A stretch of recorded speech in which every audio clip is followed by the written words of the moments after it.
Boom. What's up, guys? We are live. Oh, sorry. We're trying to do like the 5-second thing. But yeah, so we're live. So anyway, so let's do a little quick introduction. So this is going to be the start of a new series I'm doing. And we have Miss Chantel Heide joining us. Sorry if I butchered your name. Heide. Heide. Okay, there we go. We'll get there. It might take a few tries. So this is a new series I'm doing where we're basically going to be having respectful debates with people who, think differently than us, which I think is a good thing. And I think that's something that's missing in the community.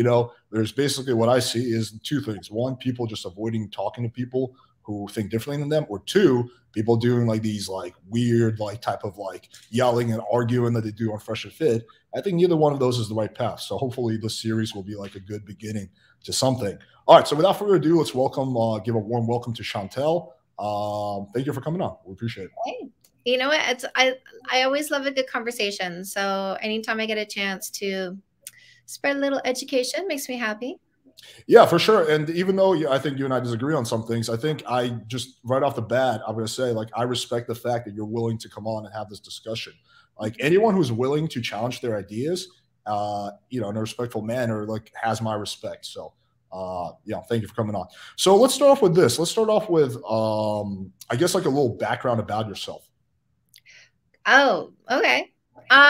So what makes me good at what I do is that I made all the mistakes. I made all the mistakes for all the common reasons. My mom was abusive, so then I picked the wrong partners, abusive, cheater.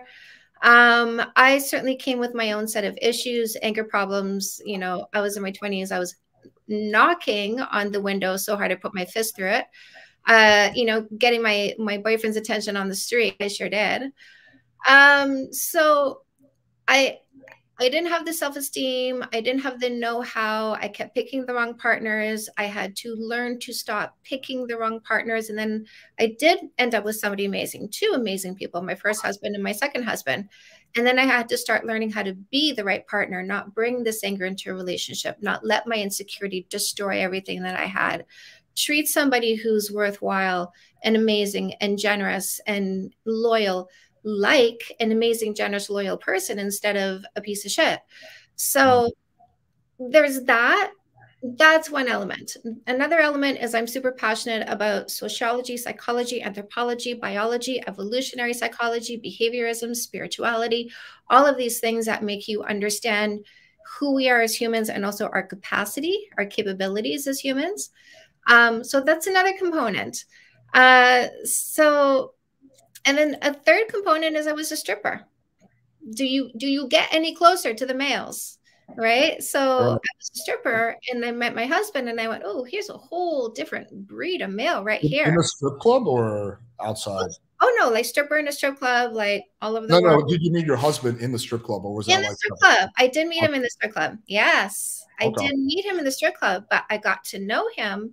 And then as a social scientist, you do comparisons, right? Like, ooh, here's a specimen. How does this specimen compare to other specimens?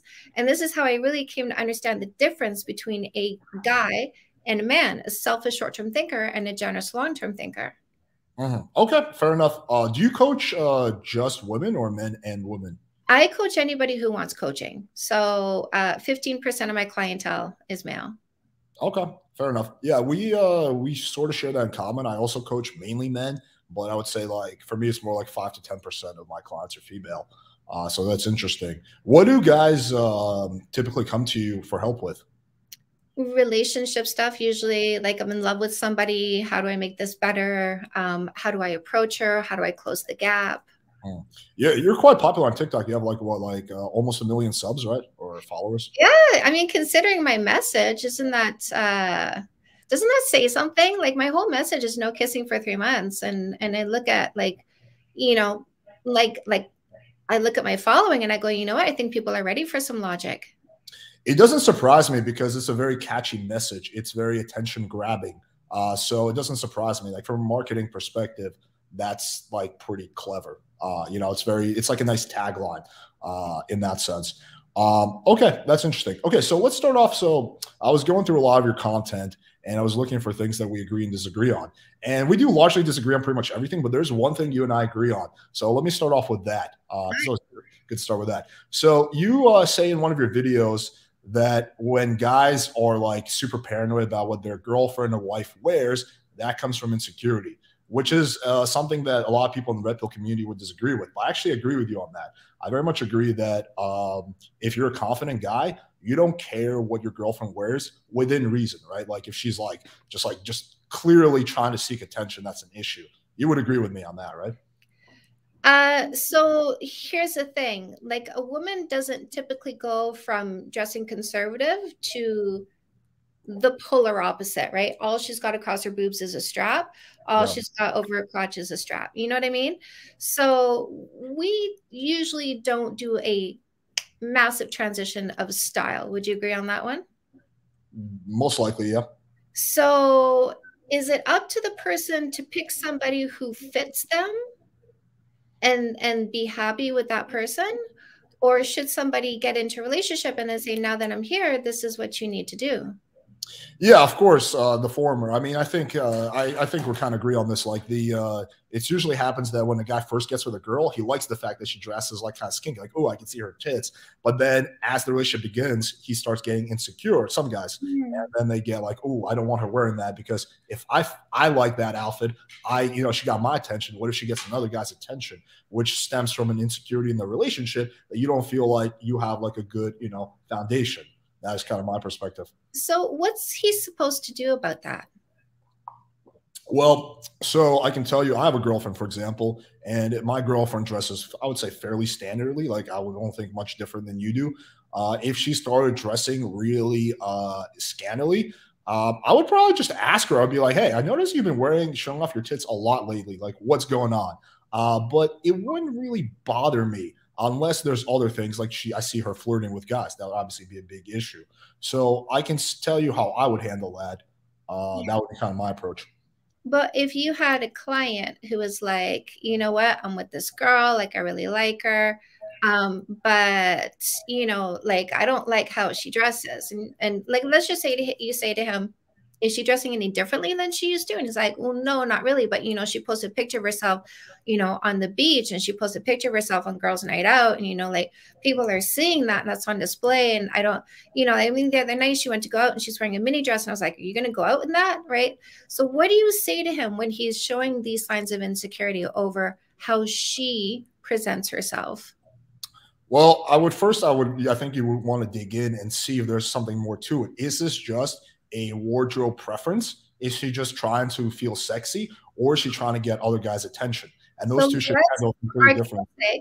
Right? Argument's sake, because like let's not switch it over on her getting guys' attention. Like I really want to keep it focused on this is her, this is who she is. She likes to dress this way. She's going into an insecurity phase saying, I don't want other people looking at her when she looks like that. What do you say to him? But I think we can't ignore the other aspect of it. Like it is, you can't just can't just be about the guy being paranoid, because there could be a legitimate. I got to stop you there, because like you want to keep swinging it around, and I'm like, let's say you're dealing with a male, right? Like I want to stop focusing on her, because this is just, she was wearing that before, she's wearing it now, but now he's got a problem with it. He liked it when she wore that to go out with him to the club. He doesn't like it when she goes out with the girls to the club wearing the same thing, right? He liked it when she was on the beach in a bikini with him. He doesn't like it when she posts a picture of herself in a bikini on the beach. So she's not looking for attention. This is her. This is who he got with. She hasn't changed. But now he's saying, I don't like this. Okay, so again, I think we can't look at things without looking at things comprehensively. But for argument's sake, let's suppose that there's no attention getting element to it. Let's suppose it's purely stylistic, right? So we're doing this for example's sake. In a situation like that, I would kind of go down the trail of why he feels insecure about that. Does he not feel that the relationship is on a good footing, or is there something stemming? Maybe he got cheated on in the past, right? So I think that would be kind of that. I mean, what would be your take on that? I think you probably agree with me on that. So it's on him, right? Like that's her style. It was her style. It's still her style. She hasn't changed. So we'll say it's his insecurities because he got cheated on in the past. What is your advice to him? Okay, so I kind of like I said, like my advice would be to figure out the trail of whys. But again, I would not just put it on the guy. I would first go down and figure out if it is purely him being insecure. I see you're smiling, so you're like, oh yeah, like I'm painting one particular scenario for you, and right. you keep wanting to put the blame on the girl for being who she is and how she is and not changing. I think you're misrepresenting what I'm saying. Would you disagree that sometimes girls dress in a certain way to get attention from men? Like, I'm would you?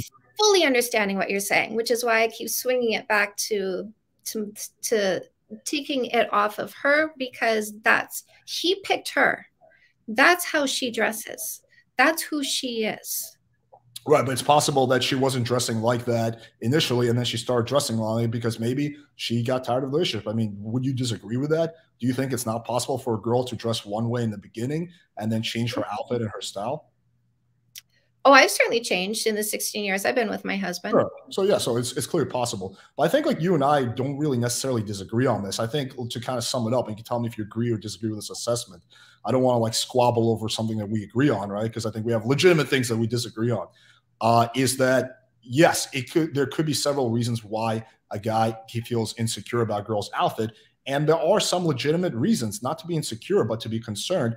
If a girl, for example, was always dressing fairly conservatively, and then maybe you guys get into an argument, and then she starts dressing, very scantily, like that is a legitimate issue that can't just be fixed by the guy like doing inner work and trying to fix it. Like you do have to look at an issue comprehensively. A relationship isn't just the guy, and you can't look at these things in isolation. It's you, her, and then the relationship. That's a separate entity.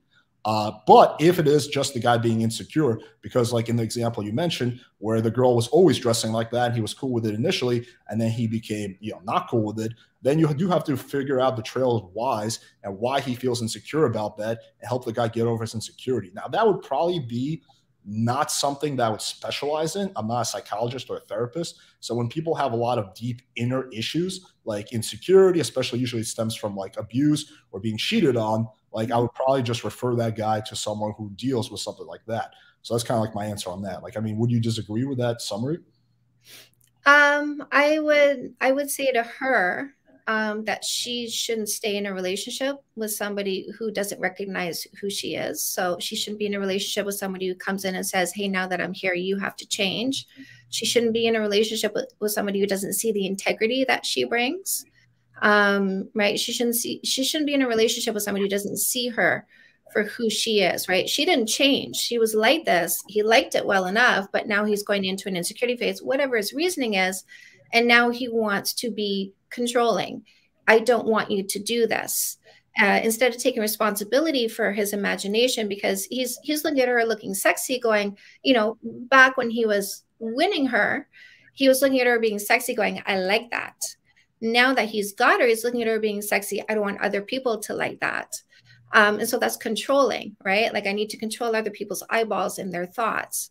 And I need to control how you dress in order to control other people's eyeballs and their thoughts. And so he's vomiting controlling tendencies to try to fit her into a place that feels more comfortable for him. Change how you dress so I feel more comfortable. And so my advice to her is don't be in a relationship with somebody who tries to have a parent-child relationship. Hey, you got to do what I tell you to do because, hey, so don't like be in a peer relationship. He's not telling his guy friends how to dress. Why is he telling me how to dress?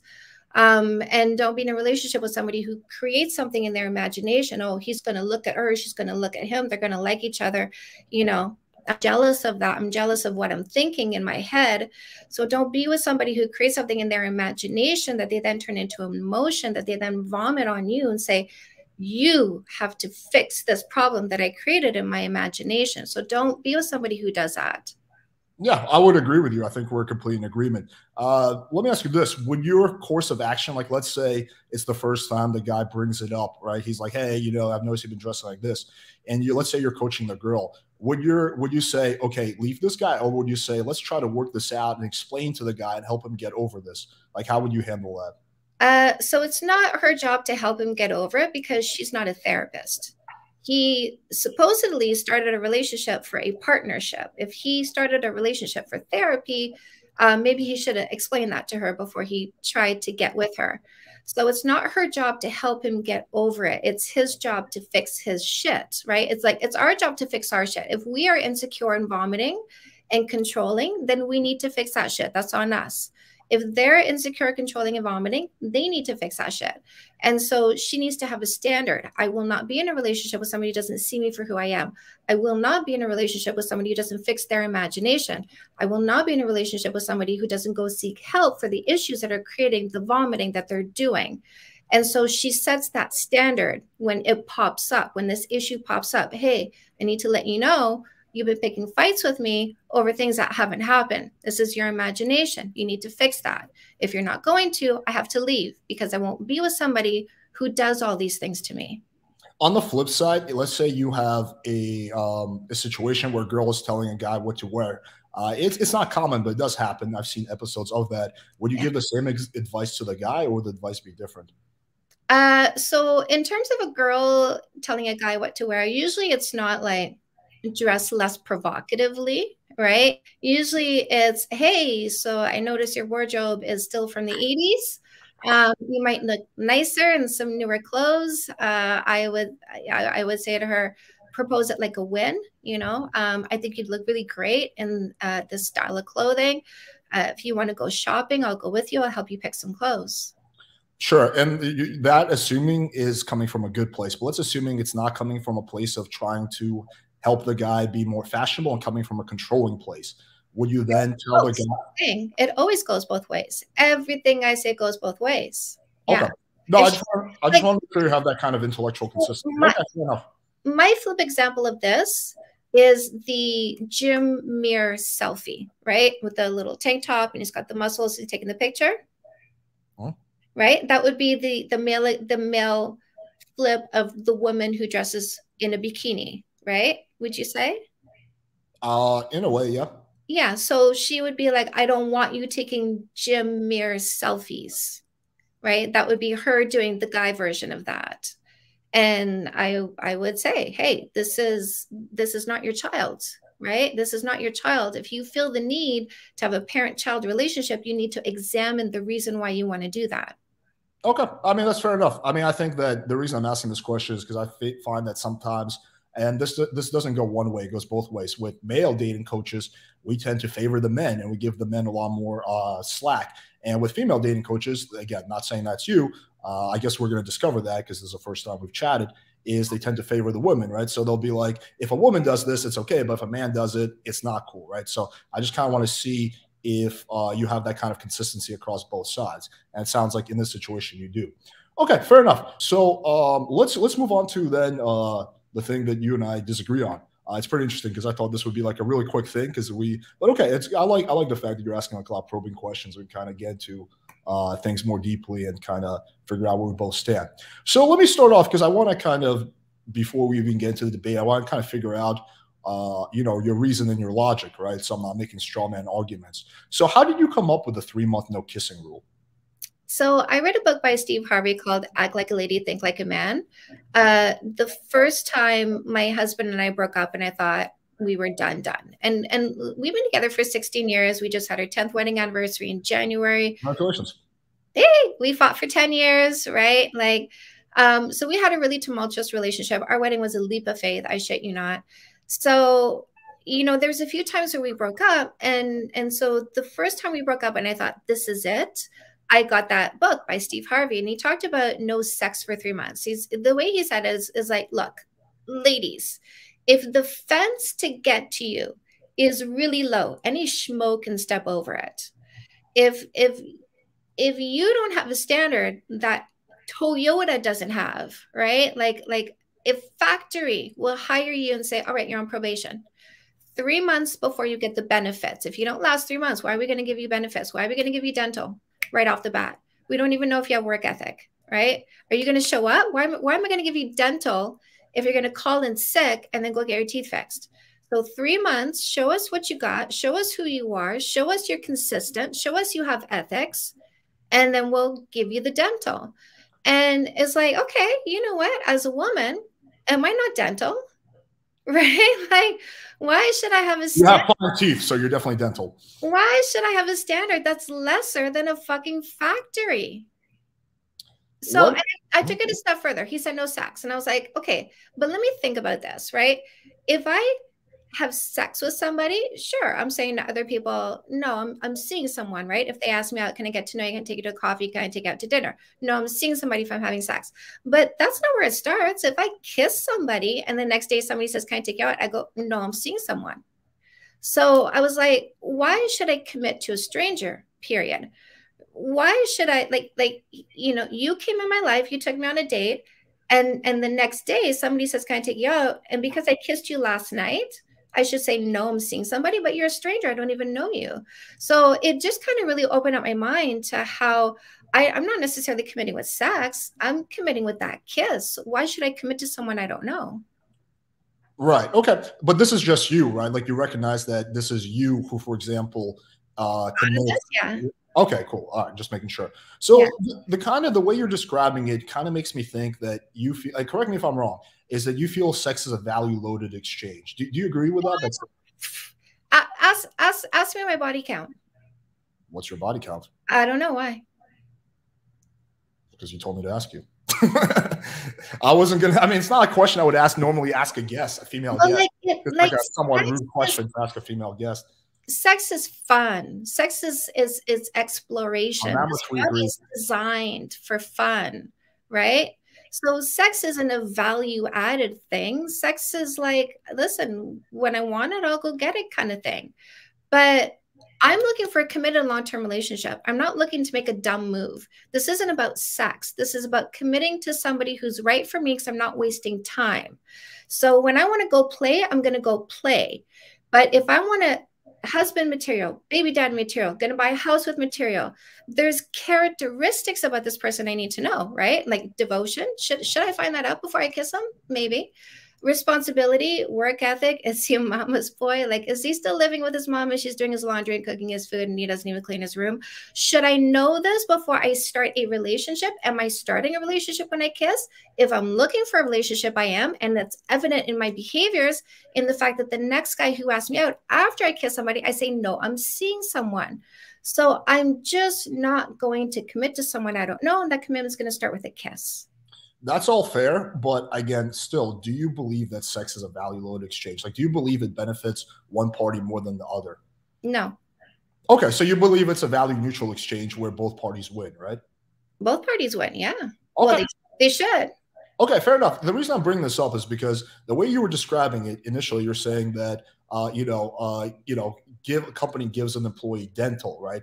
It's giving something, right? Like a company. So as a like, I have my own business, right? When I give my employee benefits, I am losing money, right, in that exchange, right? Now, of course, there's the benefit of me helping them, blah blah, but it's not a value neutral exchange; it's a value loaded exchange. That's why I'm going to want them to commit and work for 3 months, and that's kind of how you're describing sex. Where like, well, I want to see if this guy's consistent before I give him sex. So it's interesting that you say it's not. I think we need to unblur the line here. I think we need to understand that what I'm not doing before 3 months is committing. I'm not committing. So, but I'm not going to confuse myself. I'm not going to do the committing acts, because if I do the committing acts, I've committed. And the whole point is not committing. And the commitment starts with a kiss. So I'm not going to do the committing act in order to avoid the commitment, so I can stay clear about who I'm going to commit to. And my goal is to not commit to a stranger. I think that's a fair goal. But if that's the case, couldn't you just have sex without committing? I mean, that's called playtime. I'm looking for a partner now. I'm done my playtime. Okay, so if I understand you correctly, in your mind, you have a pretty strong separation between casual and just having fun and getting into a relationship. Is that correct? Yes, 100%. What about then? Let me ask you this. What about if you have you never had it where you start off casual and then it leads to something? Because I can tell you with my girlfriend, right? We started off as casual as can be, and now we're in like a real relationship, right? So what about situations like that where it just bleeds into it? I never discount luck or intuition. So you guys got lucky, right? I think we all got lucky. I think relationship is largely luck, right? Because you met a husband who liked you and he liked him. So we both got lucky in a way. Yeah. So luck or knowledge and insight, right? Like I actually picked my partner based on knowledge and insight. I saw somebody in your comments was like, did she use a no kissing for 3 months dating rule on her husband? I did, unintentionally. unintentionally, because he was my client. I wasn't looking for a relationship. And when he asked me out to dinner, I said no. But then when we broke up, I intentionally used the no kissing for 3 months dating rule in 2 other instances when I dated other people. And because I did use that rule, I ended up kissing the right person. Right, but I mean, I don't think it was like your husband. Like, if you ask him and you're like, what made you go for Chantel? He's gonna be like, I wasn't sure about her, but that 3 month kissing rule. Like, I think you wound up in just let me finish. You wound up in like a successful relationship. Probably because he likes you and he cares about you and he thinks you're pretty, thinks you're a good human being, not because of this one thing that you did. Now, that one thing you did might have helped you, and we can disagree on that. Like remove guys who wouldn't have been good options. But you would agree with me that there's a lot more to it than just a strategy that you adopted. Like me with my girlfriend, it wasn't just my game or my strategy. Like, she legitimately likes who I am as a person, like who she is as a person. That can't be faked, or that can't be a strategy. That like is who we are. Mm-hmm. And if you turned out to be a decent person, then that's amazing, because again, the two of you got lucky. If the two, you're looking at each other going, you're such a great fit for me, you're a generous long-term thinker, we're planning a life together, our goals and timelines are aligned, we're compatible, we make each other laugh more than anybody else. Amazing. Unfortunately, the people who are coming through me are the people who were like me, which is people who kept kissing to see where it goes and then realizing what they kissed was not what they should have kissed. Do you believe there's no element of luck in your relationship? There's no element. Do I believe there's no element of luck? I did say I never discount luck or intuition. So people who hook up on the first date and end up in happy relationships, it's either luck or intuition, but it's not knowledge and insight. And knowledge and insight is the path I teach with the no kissing for 3 months dating rule. Right, but would even like, let's assume for argument's sake that the 3 month kissing rule is objectively like the superior strategy for women when it comes to dating, right? Let's just like assume that. Would you not agree that there's still a huge element of luck and trial and error? So every time you meet somebody, it's the trial and error. But if you don't give them time to show you who they are, you fall into the possibility of kissing somebody who's toxic, controlling, insecure, no work ethic, no responsibility, not devoted, right? So why should we kiss to find out? Why don't we find out and kiss the right one? Well, I would have several reasons, but let me ask this: Do you believe that a woman? I'm sort of rephrasing the question I asked you earlier, but I'm legitimately curious. Do you believe if there's a woman loses if she kisses a guy or she has sex with a guy? Like, do you believe there's anything that you have to lose? Like, for example, if I go on a date with a woman and I buy her drinks, I'm losing part of my money. Now, it's a very insignificant part of my money. I don't give a rat's ass about it, right? Do you believe that kissing and sex is like that, where there's something that you're losing as a woman? So let's talk about what she loses, right? So she kisses and have sex and she's emotionally involved, right? More often than not. That's why we say no to other people, right? If I kiss and have sex with you, and then someone else asks me, can I take you out? Why would I say no if I wasn't emotionally involved at that point, right? Well, I think that's you. And again, I'm not saying that you're incorrect about this. I think this largely comes down to personal brain chemistry and preference. But I think you tend to, the way you're explaining, and correct me if I'm wrong, tend to get emotionally involved at the first sign of intimacy. For example, I know a lot of girls who I've had on the podcast, they can have sex without getting their feelings involved. Oh, here's the thing, though. You kind of said you as though I'm one in a million. No, I'm really like I'm quite common.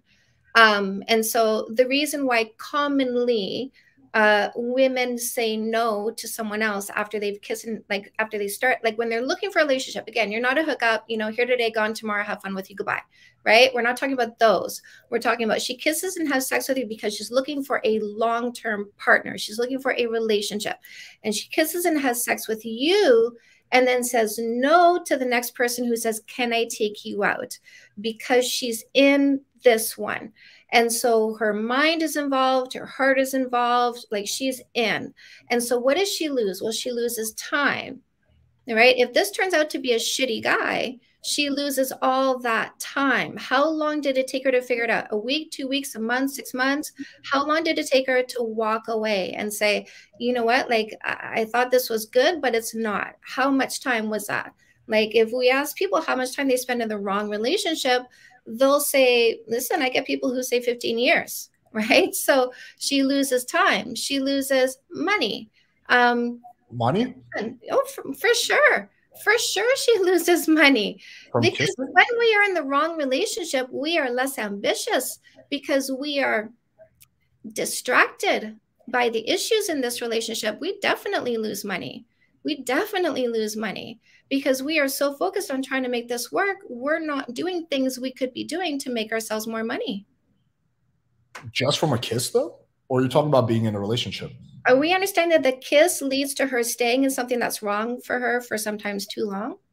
So I would disagree with that premise. I think for some women it could. I think the common, and you could tell me if you agree or disagree with this. I think for most women, that kind of let's just say, quote unquote, commitment, if she is indeed looking for a serious relationship, happens after sex. I think I would say most women, a kiss is fairly innocent. Like a woman, even if she is looking for a serious relationship, she might go on a date, kiss with him, but that she's not locked in yet. Now, I'm not discounting the fact that there's other women who get locked in, we'll call it that, after the kiss. I'm sure there are, and I don't think you're alone in that. But I don't think it's the common position for women, so as to speak. I think for most women, it is after sex. And for some women, it's after multiple rounds of sex. But again, you have all kinds of different spectrums of women. Yeah. And I'm talking to the ones who, when they kiss, that's it. Mm-hmm.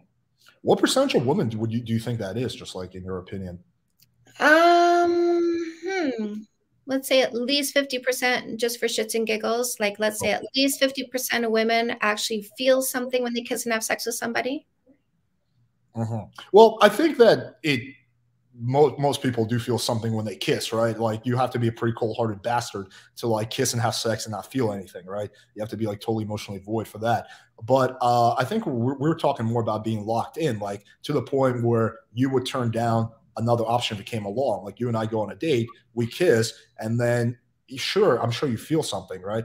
But then it's one step further to actively turn down other prospects as a result of that. Those two, I think, are different. Just feeling something and feeling so much stuff that you turn down other potential options. So, how many guys was your girlfriend kissing and having sex with simultaneously at the same time as you? Well, never simultaneously, right? Because that would imply that we're That's both. what we're talking about, though, right? Like that's simultaneously is you haven't committed with that kiss. You're still Sure. open to other options. So what I can tell you with my girlfriend, and I think my girlfriend is somewhat atypical in some ways. She was going out and hooking up with guys up until the point where we got into a relationship. We were definitely having sex, and she was having sex with other guys, and I was having sex with other girls because we were, like I mentioned, we started off casually, right, and then our relationship evolved. So, she's not like super promiscuous, but I don't know, she was probably having sex with, I don't know, since the point we met, probably several guys. Less than 10, more than 2, probably something like that. Okay. Actually, less than 5. It's less than 5 probably. But so for her, for example, that point of locked in didn't happen with sex. For her, that point of locked in happened maybe 4 or 5 months of us hooking up and hanging out, and then we both kind of realized that we, really like each other. If she had been looking for a relationship at the time when she met you and you guys started kissing and having sex, would you like I'm kissing you, having sex with you, but I'm still searching, and so she would still be like looking for somebody with their, or do you think if she'd been looking for a relationship when she met you and then she kissed you, would she be kissing other people or not? So I think that for you, you I'm have a your girlfriend. Okay, let me quickly answer your question. So you said if she was looking for a serious relationship, would she be doing that? At the time when she met you. So if your girlfriend was like, she was just having fun, casual sex, here today, gone tomorrow, listen, been there, done that, is super fun. If at the time she met you, she was like, I'm looking for a serious relationship, and then you guys started kissing and having sex, would she have kissed and had sex with other people still? For her, I can't. I would say the answer is yes. For her, yes. Okay. Again, she's wired a little differently than I think some other women, and you're wired a little differently than women too. Like we're all different creatures. But I would say that I think the point I want to make is I think for you, you have a very big distinction between a woman just wants to have fun and a woman looking for a relationship. You Yeah. see those as two separate categories. I guess my counterpoint is I think there's a lot more gray than it is. I think quite often you have a girl who's, for example, she's interested in a relationship, but she's also having fun at the same time. Or you have a girl who, for example, is, she's kind of looking for a little bit of both. Maybe she's not looking for just fun, but she's not looking for a serious relationship either. So I see a lot more gray versus I think you see those two as completely separate. I do, in order to facilitate understanding how to proceed in one versus the other. Like I say, don't choose your committed long-term relationship the same way you choose a hookup. A hookup, the criteria is two. Do I find them attractive and do I trust them? A committed long-term partner is trustworthy, loyalty, work ethic, responsibility, long-term planning, character, sincerity, maturity, right? It's a longer list when you're looking for a committed long-term relationship. So my Sure. point is find out who they are first. And I would agree with that. But I guess the question I have is what is wrong about starting off with a hookup? And then if that person doesn't meet all your criteria and you already know you have a lot of sexual chemistry, what's wrong about springboarding and then moving from casual to something more serious? So if I find out they're wrong, because you're playing the scenario like we start casual and then we start a relationship because he wasn't lying about wanting a relationship, right? He wasn't, he was completely honest about who he is, and really he was there for all the right reasons, and he wasn't somebody who was just saying whatever to try and get my pants, which happens a little bit too much, or he just simply is wrong. So the difference between he's wrong and I kissed him and had sex with him, and he's wrong and I didn't, is one is a conversation, goodbye, one is a breakup, goodbye, right? So how much do I want it to hurt once I find out he's wrong? Okay. So, okay, I'm understanding your logic. But so then you do see a cost for women to be promiscuous and have sex because that cost is getting your feelings hurt. Is that correct? If she's looking for a relationship and she gets emotionally and intimately involved, so her feelings are wrapped up in this because she's looking for a partner, she's playing a hoping game. I hope this is the person I need because, this whole thing about dating, I don't want to keep dating. I'm looking for my partner. I'm done my playtime. You do need to use a different, in my opinion, approach. You need to be more cautious about it, so it really is just about using logic. I really want to pick my next partner with knowledge and insight. Yeah, and I think that's always good. I think even for casual sex, you probably want to use, a little common sense and logic. I guess where you and I differ is I don't see those two as separate as you do. And this is coming just from my own experiences and experiences of my clients that I find that quite often things do start off casual. Like you find out like, hey, I find this girl attractive and she's cool. And you start having casual sex. And then you're like, wow, like we actually have a lot in common. We have a lot of the same values and vice versa for women too. I've seen this time and time again. Like a woman is like, yeah, I just whatever. He just had good dick. And then like, whoa, like I actually really like him. He's actually a really good human being. Like we have a lot of the same values. And then it becomes. So I don't see those two as like, I think nearly as separate as you do. I see those as very much being intertwined and blurring into each other. And I understand that very well because you have a 24/7 fertility cycle. So, for you, that's how you want to start anything, right? You have this fertility cycle that is on all the time. Our fertility cycle is on a couple days a month. So we are different biologically. So we do have different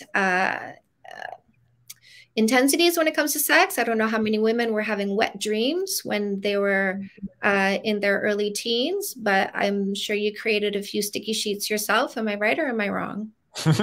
Of course. So we do have different sex drives, right? Biologically speaking, our bodies are different, when it comes to relating to sex and wanting sex and how powerful sex is a driver in each of us. And so I understand your aspect of it.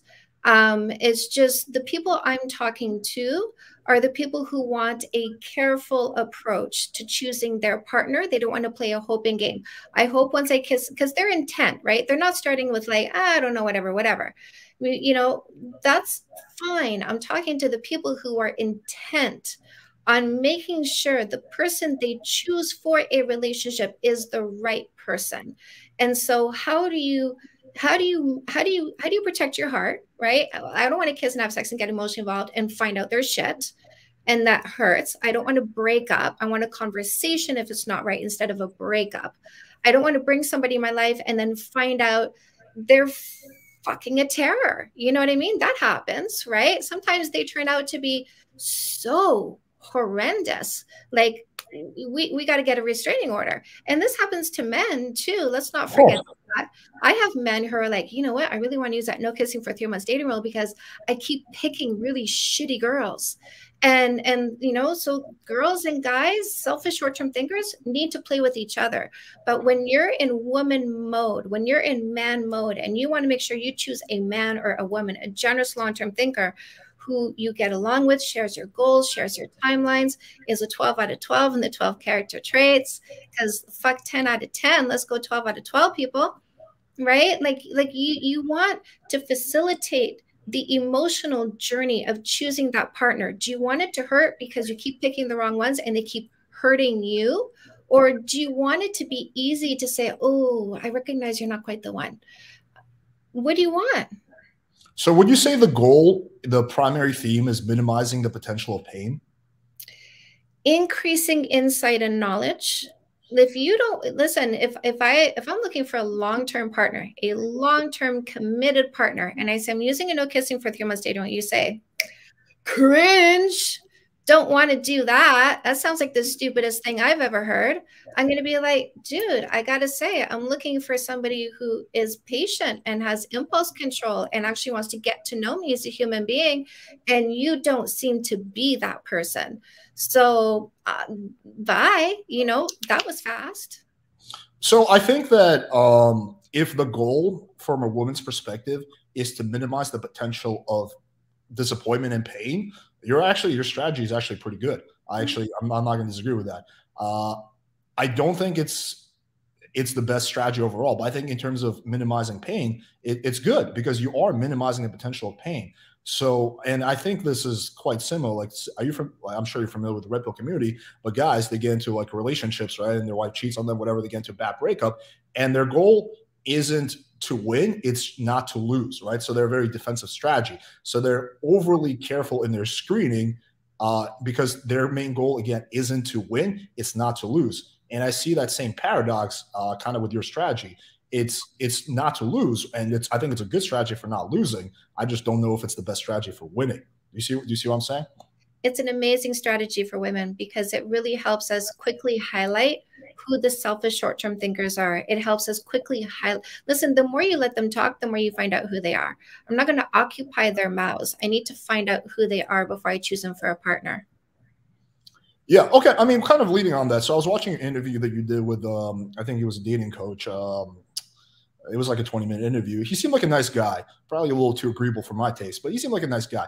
But so he kind of brought up the idea that, you know, by waiting 3 months, you potentially lose a lot of great options. Oh yeah. Oh yeah. You lose a lot of good ones that way. And I'm like, if you didn't want to know who I was he that good? Right, but I actually very much agree with this point. So the analogy I would make, it would be very similar to a guy having a 3-month no spending a dollar rule. So let me kind of expand on that, right? Oh. So women are worried about being used for sex. That's a common concern women have. Men are worried about being used for their money, right? So you can go to, you know, some next level and say, for the first 3 months of a relationship, I will not spend $1 on this girl. And yes, that is a very good defensive strategy because you weed out all the gold diggers, but you also weed out a lot of chicks who are like, yo, what the fuck is wrong with this guy? Or like, wow, this guy like doesn't even like me enough to buy me one drink.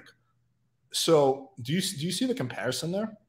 I say go for it. Use a no spending a dollar for 3 months. That's amazing. That is amazing. By the way, when I teach women how to date, I say the first 2 dates, even if you proposes a meal, say let's meet for a beverage and a walk. Let's grab coffee, grab a tea, grab a smoothie, take a walk. I Because agree with you on that. dates are a vibe check only. If they pass the first two vibe checks, then you invest more time, more money, have a meal together. That's fine. But no spending for 3 months. Go for it. I want you to teach them to use their imagination. When I'm teaching women to like just play, like I get women sometimes. Listen, when I was 21, I was 3 years, like I just ended a 3-year abusive relationship. I'm young. I don't want to stay home, but I don't want a relationship. And so I went to the bars, I picked up boys. And I was like, come home with me. Come home. Let's go play. The one rule is no penetration. And if you can't think beyond your D, if your D is your only move, I'm going to find out because you can turn me down, right? If you can't use your imagination, if your D is the only move you got, I'm going to leave you here. I want somebody who can play, not somebody who's just going to show up and put it in and then go to sleep, right? So, absolutely, this is the same concept. Use your imagination. Don't rely on your money to be your move. I'm a little confused. So if you were doing casual at that point in your life, why did you have the no penetration rule? Like, was I healthy or? honestly, I've done so many things intuitively, it blows my mind. So at the time, it was like, I just don't want to be that involved. Like I'm picking up at a bar, you're gone the next morning. I just don't want to get that deep into you. I want to have some fun. I want to see if you have an imagination. And if you don't, off you go. But here's what I found out down the road, being a social scientist and studying how our bodies, create emotions, right? When there's movement in the birth canal, when a woman has a baby and the baby moves through the birth canal, her body releases a ton of oxytocin. You know what oxytocin is? Yeah, of course. The warm fuzzies, the love chemical. And so, movement in the birth canal. What do you think about when I say that? When you say movement in the birth canal, I imagine a girl giving birth or something like that. Well, what else causes movement in the birth canal? Yeah, sex, obviously. Exactly. And so intuitively, I understood that if I did that, I was probably going to develop feelings for the guy. Yeah, I mean, it sounds like you kind of know yourself, which I think is a good thing. But kind of going back to this, can you not see? So if a guy does have, and I agree with you, the man should not lead with his wallet. You shouldn't try to use your money as a way to try to impress girls. We're very much in agreement on that. But can you see how if a guy had a 3 month, I won't spend a single dollar on your rule, how that would turn a lot of girls off? So girls, selfish short-term thinkers, not women. You don't think it would turn any legitimate A good dating prospect? Listen, somebody who's following me is going to be like, okay, challenge accepted. Because it's not about the money, it's about who you are. And that's the whole point. It's not about you getting the sex you want. It's about me understanding whether or not you want to know who I am. And so the woman who sticks around when he says, I'm not going to spend a penny, says, show me who you are. It's not the money that counts. Show me who you are. Yes, you're gonna. The women who are gonna be left after those 3 months are very, very unlikely to be gold diggers for sure. But Diamond in the rough. but I think that there's going to be a whole bunch of normal women who are not really gold diggers who are just going to be turned off by the cheapness and the gesture. They're going to be like, "What is wrong with this guy?" Listen, if he's got an imagination, like no spending, what does that mean? Does that mean you just want me to come over while you play a video game? Fuck, that's boring. Right. But if you're not spending money, but you're like, let's go for a hike. Let's go to these places. Let's go to this. Listen, 3 months of free shit going on all the time. So let's go take a look at stuff. Let's do things. Let's get to know each other. Sure, but how would the guy handle the situation when, like, let's say you've been you've gone on a few dates for a few months, and the girl's like, "Hey, there's this great restaurant I want to go to. Can we go to dinner?" Listen, if he doesn't want to go with her because he doesn't want to spend any money, then she'll go with her friends. I mean, so you disagree with the fact that there's going to be legitimate good women prospects that will be screened out by that strategy? Because I can tell you that I know quite a few girls who are great women who are not gold diggers who would get flustered and annoyed and not see the guy because of that rule. If he's got a great imagination, she's missing out on nothing, right? Sure, but she doesn't know that, right? So he could be the best guy ever, but she doesn't know that, and she comes to the conclusion, oh, he's some cheap motherfucker. No, she was upfront. I'm using a no kissing for 3 months dating rule because I want to make sure I choose the right person. He goes, I'm using a no paying for 3 months dating rule because I want to make sure I choose the right person. And she's like, wow, sounds like we're aligned. Sounds like we're both intent on choosing the right person. So If he listen, he's not running away. He's saying, I do want to get to know you. But if he's vomiting, you know what I mean? Like, we're not using this because we're hurt, right? We're using logic. Where in the world, in what circumstance would you go up to a stranger and start rubbing up on them and kissing them? Like, why is it when it comes to dating, choosing a partner, we should be kissing and having sex right away? well, because intimacy is a key part of a relationship. Well, here's the thing. You want to go straight to sexuality, not intimacy. Intimacy is when we sit and cuddle and hold hands and snuggle up to each other. Is that intimacy too? Sure, it is. Of course. So why are we jumping straight to sexuality? Like, what acts come, what comes before sex? Is it holding hands and then sex, no kissing? No, it's kissing and sex. Kissing is a sexual act, but you want to go straight to sexuality. And I'm like, hey, what about building affection before sexuality? Like, what about getting to know each other? And the more I like you, the more fondness I feel, the more fondness I feel, the more affection I feel, the more affection I feel towards you, the more I show you affection. I hold your hands, I cuddle up, I put my arms around you. Like, you're standing in line, I come up behind you and I put my arms around your waist and I put my head against your back. Like, that's affection, that's intimacy. How about actually building intimacy before jumping to sexuality? Well, I think there's many different types of intimacy. Cuddling is intimacy, sex is intimacy, kissing is intimacy. But going back to what I was kind of mentioning earlier, I mean, I guess it's one of those things we could just disagree on. But I do think that, and I'm not talking about having the 3 month no spending a dollar rule in response to a girl saying a 3 month no kissing rule. That's different. I'm talking about a guy just right off the bat, like let's say normal girl, she doesn't have any kind of rules.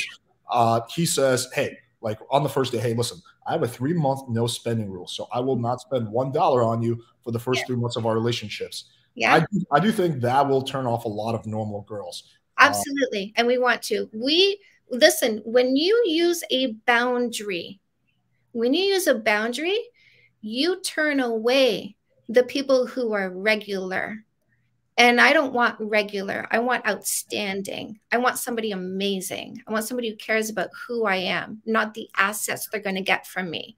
You can get the assets if we like each other enough and we commit to each other, because that's my goal is commitment right now. I'm done my playtime. Already did that. Right. So yes, if he's going to weed out the girls who are like in it for the meal. He's going to weed out the ones who are in it for the sugar daddy. And he wants to do that. And he should do that. So you use the term getting benefit or getting something.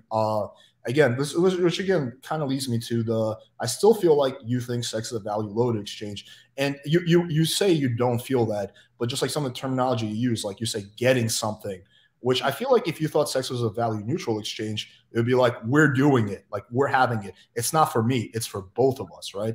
Do you see where I'm coming from? There's people who come into the picture to take. There are people who come into the picture to contribute. I don't know who's who until I have a boundary. Right. Okay. I mean, sure. But again, this kind of leads me to the conclusion that you see sex as something a woman is giving to the man, and there is a sense of loss to the woman by doing it because the man is getting something, right? Like I'm getting sex from you. You're losing sex. I'm winning. You're losing.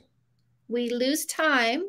We lose our mental well-being when we give our emotions to somebody who's going to hurt us.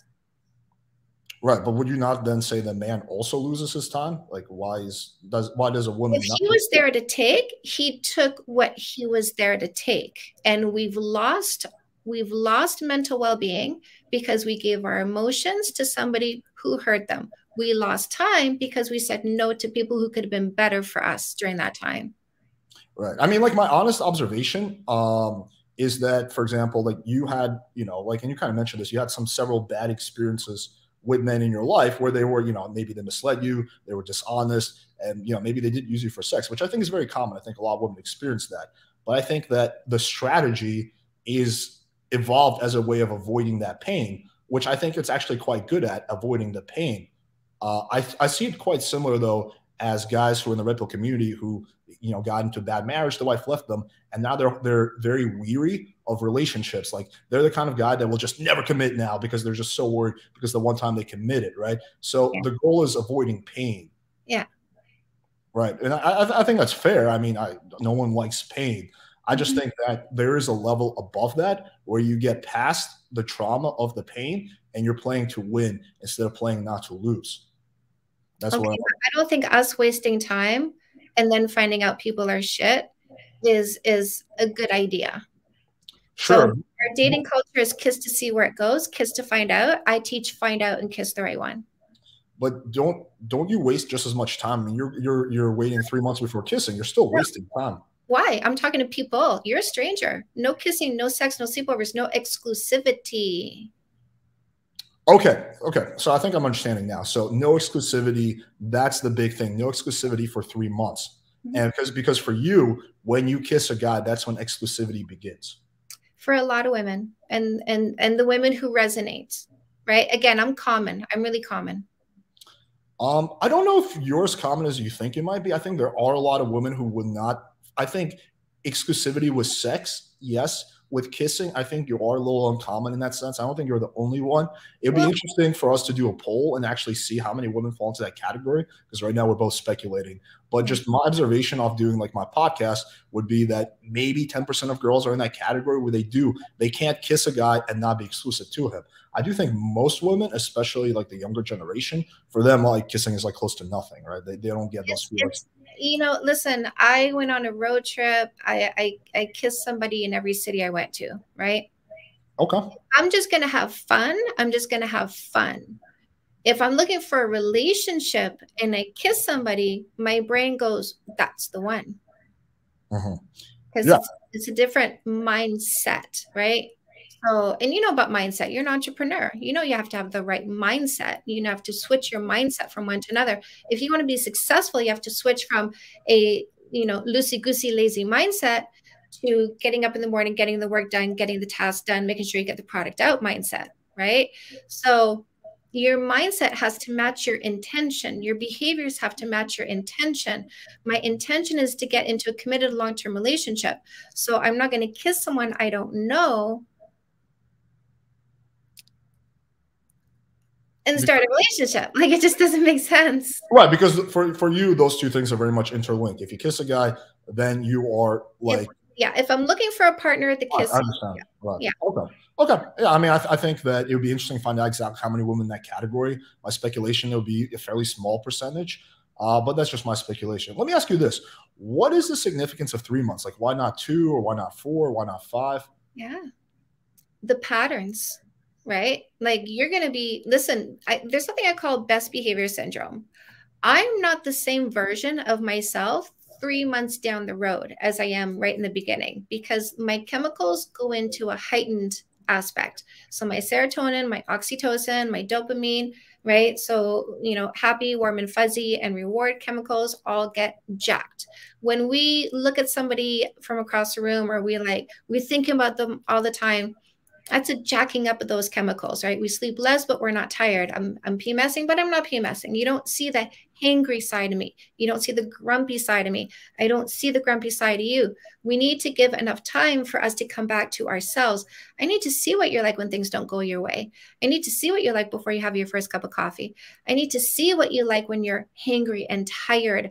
And you should see what I'm like before we commit to a relationship, so that we can figure out, can we tolerate each other on a bad day? Sure, but why 3 months and not 4 months? Like, what's the significance? So the pattern. I want to see the pattern, because initially, just toss the first month right out the window. It doesn't even count, right? So then we're looking at 2 months. So I've got 8 weeks of observable behavior. What will I observe? What is going to be the shift? What is the constant? I need to put the patterns there. Like, I saw your mom you know, dictate your life or do your laundry? Does she always do that? Is that going to keep resurfacing? I noticed that, you know, you went to go use your card for something and it declined. You're buying for yourself, by the way. You weren't buying anything for me, but your card declined. And I'm like, is that a pattern? Is you know, does he start asking me for money here and there? Hey, you know what? Like I'm getting towards the end of the month, and I had this thing happen. I'm taking my dog to the vet, and you know, can you lend me $200? I'll give back to you on payday, right? What's the pattern going to be? Does he make a joke and it's really hurtful? And I'm like, what? And he goes, it's just a joke. Don't take it seriously. Is that a pattern? Does he keep doing things? Like, does he keep like saying backhanded things? And they go, it's just a joke. Why are you taking it so serious? Is that a pattern? Because like I need to see what's going to show up repeatedly in order to give me an idea of whether or not this is going to be a good person for me or not. I think that's all fair, of course. But again, I'm still confused why 3 and not 4, or why not 2? Like, what is the Not too significance? long, not too short. It's the Goldilocks. And what is that like based on? Like, was it like just something that from your experience? Actually lasts beyond 3 months, but it really does start to take a dip at about the two. What I've noticed is that people really start showing themselves at about 2.5 months. Okay, so this is like arbitrary. It's based on your experiences, correct?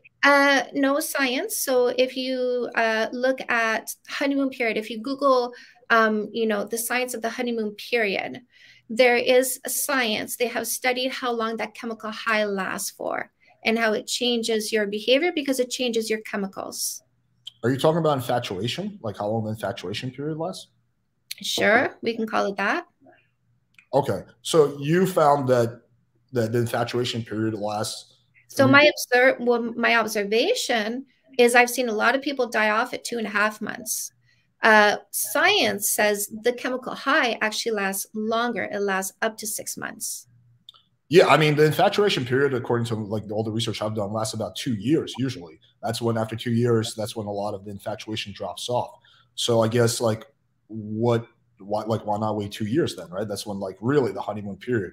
I mean, it sounds like that's kind of been like wait as long as you want. I advise my clients wait 3 months. It's not too long. It's not too short. Listen, people will book a cruise longer than 3 months out, right? So what is 3 months? It's not too short. Gives enough time to see patterns. Not too long. Doesn't sound too unreasonable.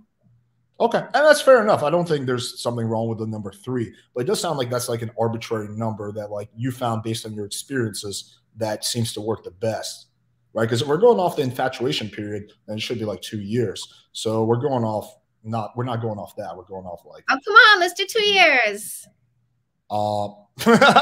Yeah. Okay, let me ask you this question: what if a girl just wants casual sex? Do it. Haven't you heard me say it like a bazillion times? If you want to hook up, go hook up. There's nothing wrong with that. Okay, fair enough. So you would say that if a girl just wants casual sex, then she doesn't need to do the 3 month thing, blah blah blah. She needs to do the 3 month thing if she wants to be in a serious relationship. That's kind if of she wants to choose her next partner using knowledge and insight instead of relying on luck or intuition. Okay, and I don't want to like keep like rehashing the same points, but I do think that there's going to be like, look, we can argue, we can like for argument's sake, we can say that 3 month is the best strategy, right? But there's still going to be a big element of luck and intuition. I don't think it's like black and white where it's like you follow a strategy, then you're playing logically, you're not playing with luck. I think there's a huge element of both. And of course, there's better dating strategies that are going to minimize the amount of luck you need. But I don't see those two as like completely separate things, which I think you do.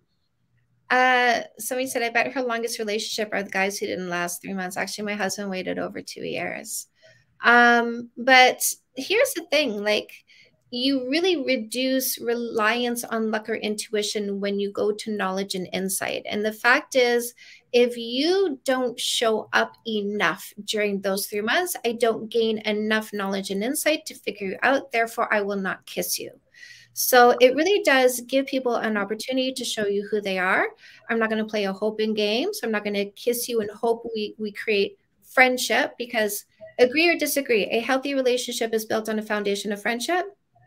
Of course. Okay, so I'm not going to kiss you and hope we become friends. I'm going to have sex with you and hope we become friends. I'm not going to have sex with you and hope you introduce me to your friends and include me in your life. I'm not going to have sex with you and hope that you are a decent human being. And so the no kissing for 3 months dating rule is creating a period of observation in order to eliminate the hoping game and give us enough knowledge and insight about you so that we understand who you are before we choose you Well, and whether or not we're going to be friends. but it's reduced, right? Not eliminated, because there's still a risk. Oh, there's always a risk for sure. I Yeah. could have a traumatic brain injury tomorrow, which turns me into a completely different person. Sure, but I think like the word like eliminate is like the wrong word, right? It's reduce.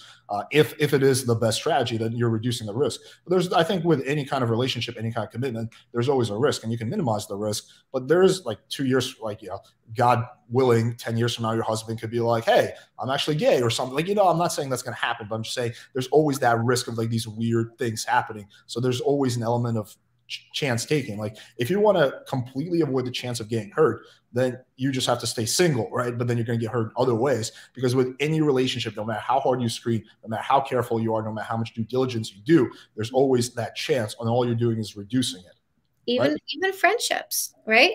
Like Sure. every relationship, even friendships, even people we take on as friends can, you know, turn out to be complete assholes, right? It turns out they were a frenemy, not a friend, right? And so, absolutely, there's a risk in every single relationship we take. There's always a risk of hurt. We can have the most amazing relationship in the world and then you die. There's the hurt. So there's always a risk of hurt in every single relationship. And you are right. This is an opportunity to reduce the risk of pain by making sure I have enough information on somebody before I choose them for a partner. Let me ask you this question on a slightly different note. I think we both agree that sex is an extremely important part of any relationship. What about finding out, like you mentioned, you talk a lot about like saving time, not wasting your time, which is fair. But what if there is no sexual chemistry? Like, you waited 3 months, and there's like this, there's no, like, your sex is horrible, right? And I know I've heard you say in other videos that you can teach and you learn, and I agree with that to some extent. But there's an element of natural compatibility that you Yeah. can't learn Oh, your way out of. yes. Believe me, I knew before my husband touched me in a sexual way that he certainly was good with his hands. And that's the beauty of the no kissing for 3 months dating rule is it's not no affection. It's affection is shown when affection is felt, not sexuality is shown because it's the fourth date. And if we don't do it by this time, we're friend zoned, and friend is such a bad word, right? So it's not like we're doing it because we should. It's we are advancing physically because we feel it. I take your hand because I feel affection and fondness because I like you, because the more I learn about you, the more I like you. And I'm showing it through my touch. I'm showing it in how I stroke your back, how I stroke the back of your neck, just run my hands up and down there. You're showing it the way you put your arms around my waist and pull me close. We show it to each other. I fucking slow danced in a kitchen. Like, do you know women well enough to know that slow dancing in a kitchen before even getting to a six is sexy as fuck? I slow danced in a kitchen. It's so sexy. No kissing for 3 months is sexy because as you start touching each other more and cuddling each other more, you're creating this intimacy and you are getting a sense of how the other person touches. And if you're not compatible in the affection, yeah, you're going to have a lot of difficulty in the sexuality. So let's figure out how we are, how we vibe together. Do I like how you touch me? Do I like how you stroke my arm? Do you like how I stroke your hand? Chances are I'm going to like how you stroke other parts. You're talking about sexual tension, right? Yeah. I mean, okay, so your argument is that basically, based on the sexual tension, that you will be able to then foresee how the sex life is going to be based on the level of sexual tension you have, correct? Say that again. I was reading comments. Oh, yeah, you can't get distracted with the comments. Yeah, the comments will always be going crazy. So, you're saying that based on the sexual tension that you have with your partner, that is going to be extremely indicative of your sex life. So, thus, you are basically using sexual tension as a guide. So the sexual tension should be a natural evolution of the affection. So listen, if we get to 3 months and I've never felt affectionate towards you, I certainly shouldn't kiss you. Good thing we didn't kiss, because that sexual tension we would have created would have been false instead of actually built on understanding and appreciation of each other. Um, but if you're using a no kissing for 3 months dating rule and you start liking the person and then you start showing affection and then you start getting deeper with the affection and the affection turns into intimacy and the intimacy creates sexual tension, hey, it's going to be one hell of a first kiss, isn't it? Do you believe sexual tension can be artificially manufactured? With a kiss? Hell yeah. Absolutely. 100%, million percent. Really? So like if a guy and a girl, they don't have natural sexual tension, the guy, it can be like created artificially? Yeah, absolutely. Okay, that's where you and I would definitely disagree. I don't think that I think sexual tension, you can increase it, but you either have that sexual kind of or you don't. And I don't think it can be artificially manufactured if two There's people don't way, have that. there are way too many people kissing and having sex on a first, second, third, fourth date because they think they have to. Well, no one has to do anything. I mean, No, they no. think they have to. Oh, listen, I see the guys in my comments. If I don't move in, she's going to think I'm a simp and she's going to friend zone me. Well, that is a legitimate concern because a lot of women would actually do that. Like a lot of women will like publicly admit that, like, hey, yeah, if a guy doesn't, nothing happens within a few days, then I do think he's friend zone material and I friend zone him. So I think that is a legitimate concern that guys could have for sure. So they think they have to. And I'm here debunking that. I don't see how that debunks it though, because for you, that's not the case and that's fine, but they're not all going out with you. They're going out with different women. I mean, do you disagree with the fact that a lot of women, if a guy doesn't go in for the kiss within a certain time frame, they will just think the guy's just a friend?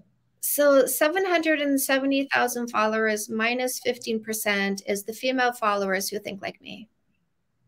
Right, but there's 150 million women in the US, and you do have a pretty sizable audience, but still like less than 1%. So get me in front of every single person and let's see what happens then. Right, but you kind of have an idealistic view, which is fine, but if that's not how things work, then how does it? Logic, not idealistic, more like logic. I'm introducing logic to the dating scene. It's not idealistic. Idealistic is a hope and game. Kiss to see where it goes is idealistic.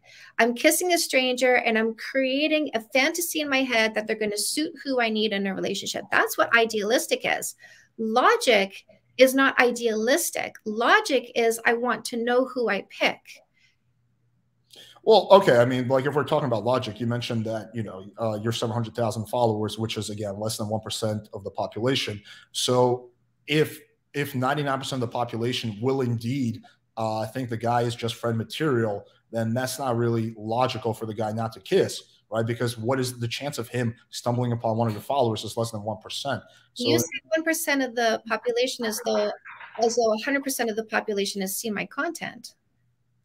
No, I know most people haven't seen your content or my content. I'm talking about if 700,000 women think like you that it's okay not to kiss for a few dates, but you tell guys that, okay, guys, listen, you don't have to worry about being friend zoned. You're taking an ideological approach because 99% of women still think, because they haven't heard your content, still think that if a guy doesn't kiss them on the first few dates, they're friend material. So that has to be by nature an idealistic approach, which is fine. Like, yeah, I'm debunking. It's obvious that that's not true. There are many men out there who'd wait 3 months for a first kiss. We are not missing out on anything by using a no kissing for 3 months dating rule. What we are doing is basically decluttering the runway so that men who are generous long-term thinkers, who are interested in getting to know us, have a clear landing because nobody's in the way. Right. Okay. I mean, I don't want to harp on this point, but okay, I think I kind of made that point as it is. I mean, yeah, I mean, I think we kind of like in terms of like the kissing thing, we kind of beat the horse to death. Like kind of again, like my perspective, I'm sure you after this conversation, you have like a really good idea what my perspective is. It's that you should do whatever the fuck you want. Like I don't think as a woman, if you kiss a guy on the first date, you are lowering your odds of finding a suitable partner. But again, that's a topic where you and I disagree on. But okay, so moving on to this. So I was going through some of your other content. So I want to get clarification on this because you have a video about men going for younger women. You don't directly say, but you sort of imply that they're like predators. Do you really feel that way, or did I misinterpret your video? So what's the age difference we're talking about? Well, we're obviously assuming everything is legal, but let's say we're talking about a 35-year-old guy and a 21-year-old chick. So her brain isn't fully formed yet.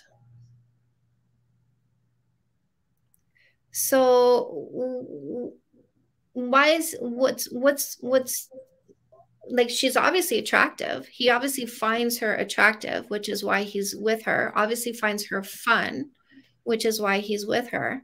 But why is it you, as somebody whose brain is fully formed? And let me tell you, like, I was 20, I dated a 30-year-old. I was mid-20s, I dated men in their 40s, right? Well, it's very common.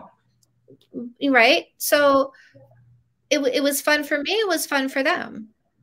It was fun for me. It was fun for them. But why are you fishing so young is the question. Well, so you do see that as problematic, or you don't see that as problematic? When people say, you know, blah, blah, blah, age gap, I say age gap is irrelevant as long as you're both in the same category. Category being developed brain versus undeveloped brain. So if you're, so the more you're not in the category, so developed brain is at 25. So the more you are in developed brain, the younger you're going in undeveloped brain, the more it looks kind of shady. Like what's happening here? Okay, so I want to clarify on this because it's an important point. So you do see it as shady if a guy who's 35-year-old is dating a 21-year-old. It just, again, the men I dated who were in their 40s, they were serious about me. I'm not saying they're not serious about it. They were serious about me. But are you really thinking this through? Like, are you thinking this through, or are you just not thinking beyond your physical body? Because are you thinking about how you're not in the same place in life? What is it that you're asking of her? What is it that you need her to do for you? Right? Are you looking for someone who's going to be your wife and your childbearing person? And again, I'm not debunking these relationships, because there are plenty of these relationships at work. But I certainly broke my hearts when I dated these older men because I wasn't ready to settle down. And my husband, my first husband after me, we were in our early 30s when we divorced. He's actually 4 years younger than me. So he was 30 and he dated 21-year-olds. And they broke up with him after a few months. 3 in a row broke up with him after a few months because they were like me when I was in my early 20s dating older men. I wasn't ready for that yet. I still had a lot of exploring and things to do. I had a shorter attention span.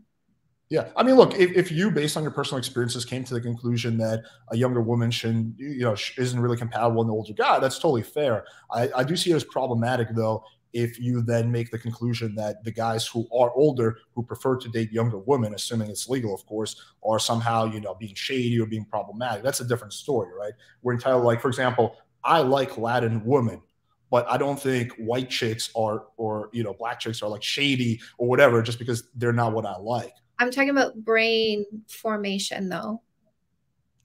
Right? I'm not talking about physical preference. I'm talking about the brain formation and how that affects your decision making. And so you, as somebody who's well beyond 26, when you're looking at a 21-year-old, tell me about your decision process here. Like what is the decision making process you're using to pick a 21-year-old when you're 35? Why this one? Is it because you want a wife and somebody you're going to build a life with, or is it because she's young and juicy?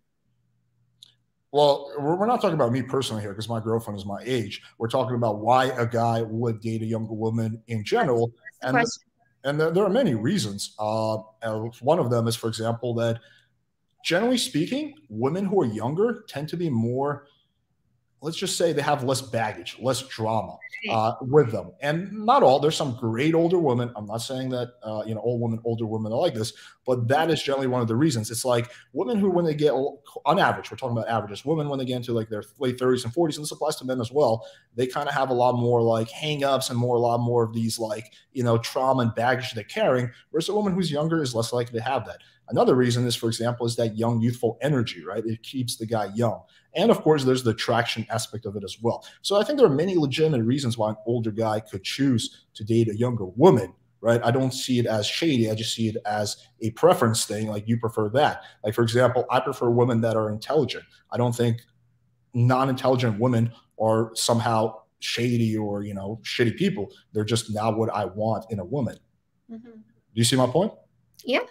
And so again, it comes down to the motivation and so, also younger is more naive. So of course that is easier to sort of mold to what it is maybe that you want from somebody, maybe more insecure. So again, more moldable to what it is that you want and are looking for.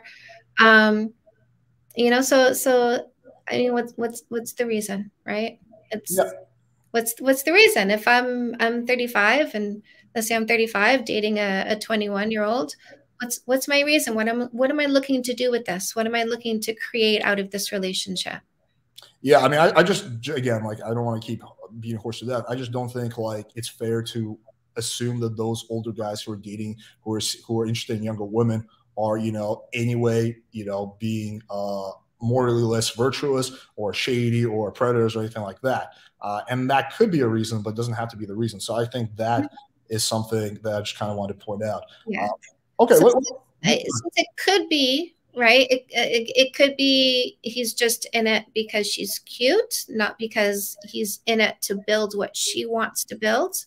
And I mean, that's a good point too. Building what she wants to build. Is he looking for somebody who's going to be along for his ride, or is he ready, willing, and able to be the supportive partner that she needs, that she starts to achieve her goals? Because if she's 21, she's still got to finish her schooling. If she's got something she wants to be working towards, is he there for that? Is he there for the fun, or is he there for the building?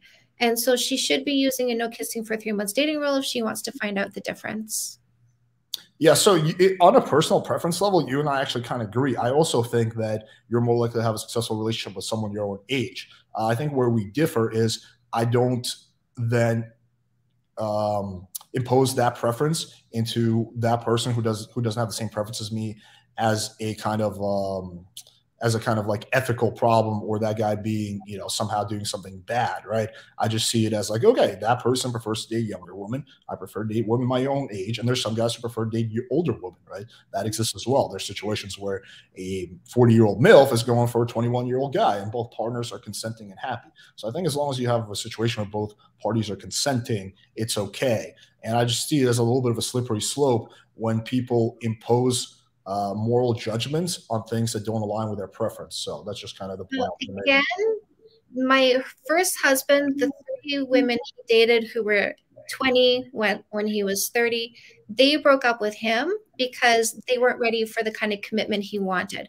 When I was in my 20s and I dated 40-year-olds, I broke up with them because I wasn't ready for the kind of commitment that they wanted. So I'm not saying every single older man looking for a younger woman is just looking for fun and not a long-term relationship. I think each of them take a risk. She takes a risk that he's actually not mature, and that's why he's digging so low in terms of age. And he takes a risk that she's not ready for the level of commitment he's ready for, because she's young and she's still exploring. Okay, yeah, I think we covered this point. So let me actually move on to the next point. You seem to have a somewhat negative opinion of pickup artists. What is your like kind of thoughts on like the pickup community and pickup artists in general? Maybe I'm wrong. Maybe you don't. I don't know. It's kind of the vibe I got. Listen, what did I do when I wanted somebody here today, gone tomorrow? I picked up, right? There's nothing wrong with picking up when you just want fun. What's wrong is when you use pickup tactics to try and hook somebody into kissing and having sex with you, when in fact you're not even intention, you don't have the intention of a long-term relationship. You're using pickup artist tricks to get kissing and sex, and you're hitting on girls who want a relationship, giving them the idea that you're in this for a relationship when in fact you're not. So we need to use a no kissing for 3 months dating rule to make sure we know if somebody is genuine or not. I like how you plug the 3-month kissing thing at the end of every statement. Okay, so your problem isn't with the pickup community. It's more of just guys being manipulative in order to get women. Okay, I would agree with that, actually. We're in agreement. I also think manipulation is wrong. Okay, I kind of wanted to get that clarification. Okay, I mean, yeah, let's maybe run through a few questions that people are asking. That's basically all the points that I had. Is there anything that you want to comment on before we jump into questions? I'm ready to answer whatever questions. All right, we got a whole bunch, so I'm gonna try to pick the good ones. Okay, there's a lot of troll questions, so we gotta skip all those. Yeah, okay. Let's skip all the troll questions. Yeah, okay. Oh man, there's so many troll questions. I just gotta go through rapid fire on these. Geez Louise, guys, ask some good questions. Come on, let's minimize the trolling attack because then it takes me forever to get to like the real questions. This is a good sign that the chat is so busy. This is a good debate and discussion because people seem to be very passionate about this discussion. Let's see what else we got. I can't answer this question. Okay, skip that. I don't know how. Okay, so this is actually my girlfriend. So she says, I don't know. There have been guys who I've had amazing sexual tension with, but it just doesn't translate. So the point she's making is that, for example, you can have a situation where like everything feels good, right? Like feels like you guys have a good sexual connection, but then like when you have sex, it's like, ooh, that was a disappointment. So what's kind of like your take on that? So I think Talia would agree if Natalia's ever been with women that women's bodies are different. And so how I like to be touched might not necessarily be the way she likes to be touched. And I get women who say, what if I wait 3 months, or people, men and women, what if I wait 3 months for a first kiss and it's a shitty kiss? And the fact is, it's the last person that person was kissing liked the sloppy, wet kisses. Seriously, I've done the sheesh face because I have somebody in my comments saying, I love sloppy, wet kisses. And he's not so into it. And I'm like, I definitely don't like the sloppy, wet kisses. And so, you know, people have different styles of what they like. And my husband, the first time we kissed, I taught him how to kiss me. I was like, let me show you, and took him 5 seconds. And now he's the best kisser I've ever had. And I used to always be the better kisser. And I got insecure because he became such a good kisser. He like out-kissed me, it felt like. And I was like, damn, like, do you think I'm a good kisser now? Because like I used to think I was a bomb, but now you're so amazing. And I make out with my husband every day, several times a day, no word of a lie. No word of a lie. It's a prescription. 2 kisses a day, minimum 5 seconds each. We far outdo that. I agree with you on that, yeah.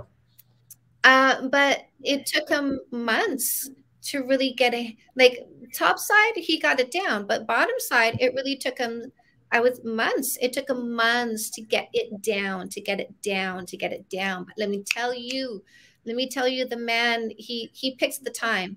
He picks the time. And sometimes I'm like, oh, like I wish it took longer.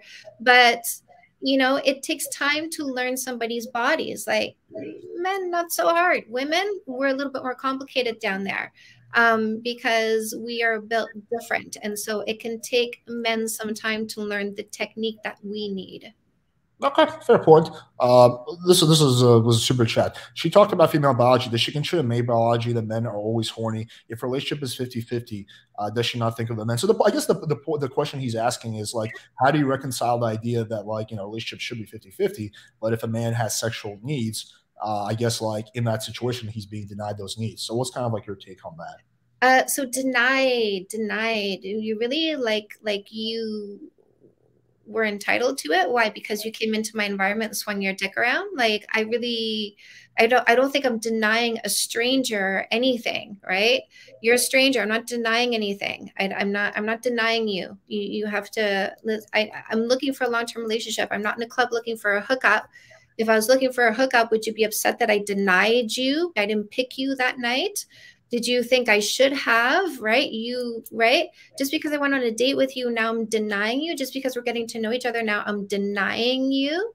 It's not 50-50. I'm not committing to you. No kissing, no sex, no sleepovers, no commitment. I'm not committing to you. I'm not denying you anything. Why is it that you think my body belongs to you? Because you're in my presence. And okay. did I biology? I did. If you remember partway through this, I said male fertility is 24/7. And in fact, I get a lot of women who come and ask me questions, say, what about porn? Is it okay if he watches porn? And I say, yes, it is. Because he has a 24/7 fertility cycle. The guy wants to unload every day. If he's not unloading on a regular basis, his ball sack gets heavy. It's distracting. And I know it is because I asked my husband, I'm like, baby, tell me about this. And he goes, it's distracting. We'll look at something, get it done quick and easy. We get on with our day. You guys fucking ejaculate in your sleep. Like getting off is like showering for you.